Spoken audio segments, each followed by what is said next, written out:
Right, folks, we are back for another Dundalk preview. Ryan isn't available at the moment, so he might add his stuff in at the end, hopefully. Myself and Alan will be going through the Dundalk card for tomorrow, Sunday, the 18th of April. It's a big day tomorrow. It's the Winter Award Series sponsored by Hollywood Bets. Now, Hollywood Bets sponsors the whole card. Um, they also are doing the Punters Challenge.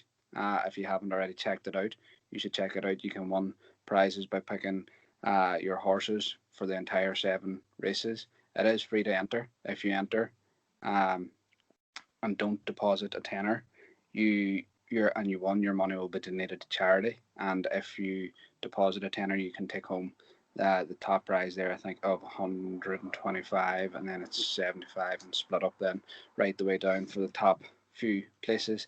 Alan, do you want to kick us off with the first race then, the 110? It is. Yeah, in South Rowan. Yeah, the 110, Dean. I'm going to go for Mrs. Bouquet, Ronan Whelan. This filly now, winner off 82 back in November. She's running well off 86 the last twice.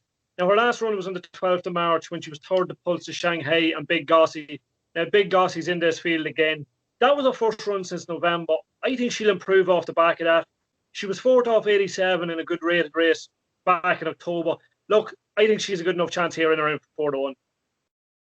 Yeah, I'm in the same boat as yourself, Alan. I think she's got a great chance.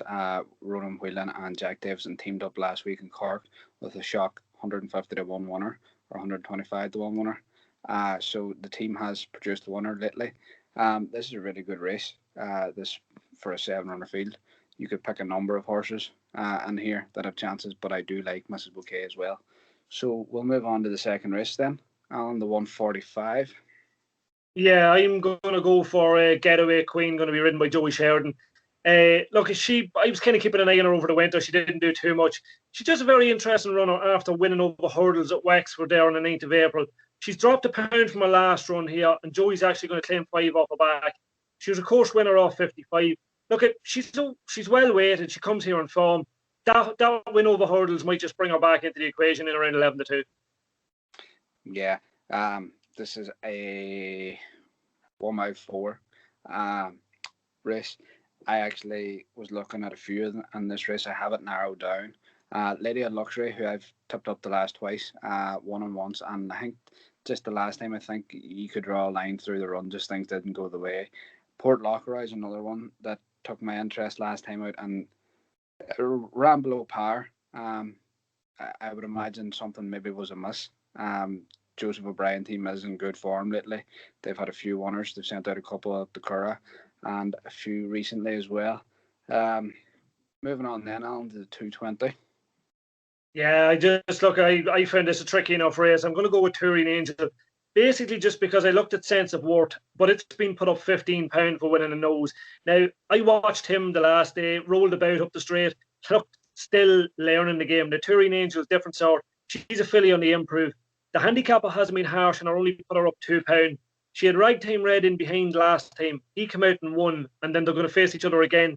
Now, Andy Slattery's going to claim 3. I think that'll make all the difference. She's 3-1 there.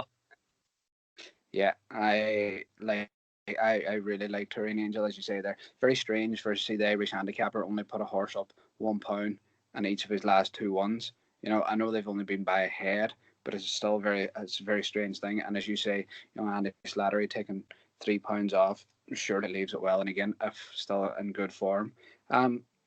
It's just funny to note there, Andrew Oliver sending out last time out winners Dream Tale and Sense of Worth. Dream Tale won last time out in the Curragh. No, my mistake, at Leopardstown last Sunday, and Sense of Worth won at last Saturday in Dundalk. So their team is on good form at the minute as well, and he is triple-handed in that race. It's also interesting there, Alan. I see Astradash, who was formerly trained by Kevin Prendergast, has moved to Jesse Harrington. Now, that's definitely no downgrade. Jessie has her horses in flying form as always at the start of every season. We move on then, Alan, to the 255. It is a 1 mile flat handicap. Yeah, I'm going to go for, look, I've put him up a couple of times now. I'm going to stick with Kinch. Sam Mune's going to claim a valuable £5 off his back here. He was second at Burning Lake back on the 10th of April, gone up £3 for that. He's coming back into form. Look, he needs a strong pace. He'll come off a strong pace and he'll be flying home at the end. He's come home fast and late in his last 2 runs, just didn't get there. Look, I'll give him one more chance. He's actually a very fair price in around 5 to 1. Yeah, you could even take him each way. Like, you're not going to be losing out on any money. I'm going to take one that I put up last week. It was actually really heavily supported last week, going off favourite and end up Burning Lake. Joey Sheridan takes the mount again. Again, it's opening up here at 6 to 1. I just think I didn't see the race last week. I only seen the replay then. I think there could still be a few pounds in hand here. Drawing 12 isn't ideal, but I would imagine Joey I'll keep it something similar to what he did last week and just let it roll and go for it then. Moving on then, Alan, we go to the 3:30. Yeah, look, I was talking to Ryan earlier on in the week whenever we looked at through Dundalk, and I said from the 3:30 onwards it's going to be the Chris Hayes show. I fancy him in the last 4. So look, I'm going to start here with Stop on Red. £12 higher than his last win in Mark, but drops back. Look, it comes back down to 7 furlongs in a mile. He's drawn 1. Look, a fast run 7 will probably be ideal. He stays on strongly, and look, I'd say he'll go very close at 130. Funny, myself and yourself are in agreement again, Alan. I was just saying there to the patron members in the Irish Racing Hour that I think Chris Hayes is going to have a double at least, if not a treble. And you're quite right. He has got 4 great chances in the last 4 races. Stop on Red being one of them. His form around Dundalk has been second to none. In the race there is a few there that have won. Recently enough, and he likes Alba there, who has been running well. I just think Stop on Red. Chris Hayes is a man I would follow quite regularly. Drawn in stall 1. There's lots to like. I think he gets the job done here again. Yeah. We move on then, Alan, to the 4:05. Yeah, Dean, I think myself and yourself are both sweet on Al Hazem the last time I won. Look, as I said, it'll be a quick double for Chris Hayes. Now, up £8.84 for winning the last time by length and 3/4 from Leadership Race. Now, I know Leadership Race has run on the grass since, but got £9, won the length and 3/4. This time around has to give £4 to Leadership Race. It could kind of make it a little bit closer, but I just think Al Hazem's still improving. I think he'll take plenty of beating here, and a very fair price at 3 to 1. Yeah, I'm again on total agreement with you. I just think that this lad has shown tremendous form at Dundalk. It's not often that you see a horse like this keep progressing, from having such a shaky start to the career. I just think the way he has won the last twice has shown me that there's still signs of improvement there. I know he's a 5-year-old, but he is lightly enough raced. That is a very, very good race. You look at Major Power there and its second favourite. English has been running well. Sister Lola won last week in Gorham Park. There's good horses in this race, but I just think Elzam at 3 to 1 is very, very, very big in the market. We're probably going to be in agreement again in the 4:40, Alan, are we? Well, I'm going to go with Adams Bar. Look, it's Chris Hayes again. This race for me, I kind of went through it a lot, and I think it looks devoid of pace. Now, anyone who watched this horse win last time noticed that he got loose before the race. Look, it was a hell of a performance, and only goes up £5 for 46 to 51.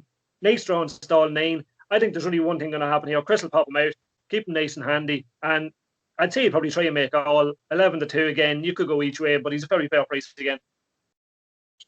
Yeah, it's interesting. This is over 6 furlongs rather than the 7 or the 5 that he won over last time. This is actually a really tricky race, I think, in terms of trying to pick a winner. If you've give Adams Barber there a great mention at that.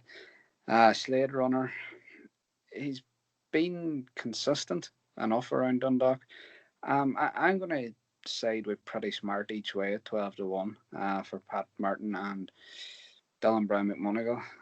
Has been kind of off the boil recently.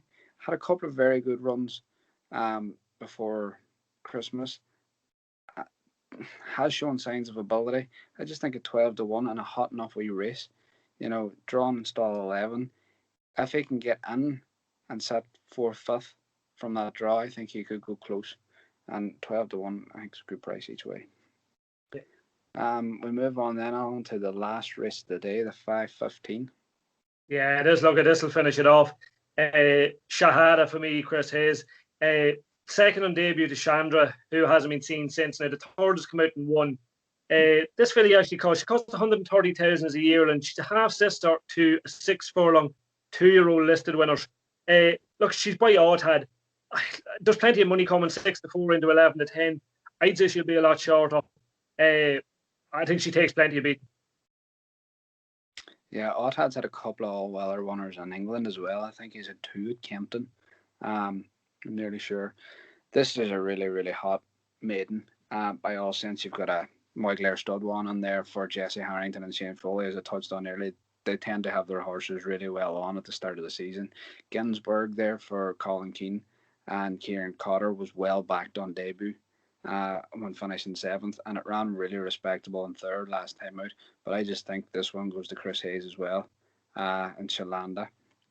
11 to 10, look, isn't a great price. You could probably get something in there at an each way value if you're looking at it. But in terms of what's going to win it, I just think, as we touched on, I think Chris Hayes is going to have a really good day tomorrow.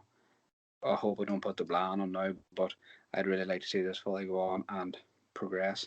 As you say, she's closely related to listed winners, so you know, can get her head in front here. Who knows where I might see her down the line. Yeah. If you were going on for a nap next best each way. Yeah, I'll probably nap up Shahad in the last. She's probably no price, but I'd say she'll be well backed. My next best, another Chris Hayes. I'll go Al Hazem. I think he's still on the improve. And look, I probably don't have big enough prices for the each way, but Getaway Queen in the 145. I think she'll improve off that hurdle run, and she could be a different proposition back in the all weather. Yeah, I'm going to agree with you on the nap. I just think that's too good to pass up. I know it's a short price nap, but hopefully it might drift a wee bit tomorrow. Next best, I'm going to go stop on Red, and each way I'll go Pretty Smart for Patrick Martin and Dylan Brown McMonigal. Again, folks, it is Dundalk's Awards Day tomorrow, Winter Awards Day, sponsored by Hollywood Bets. If you haven't, go and check them out.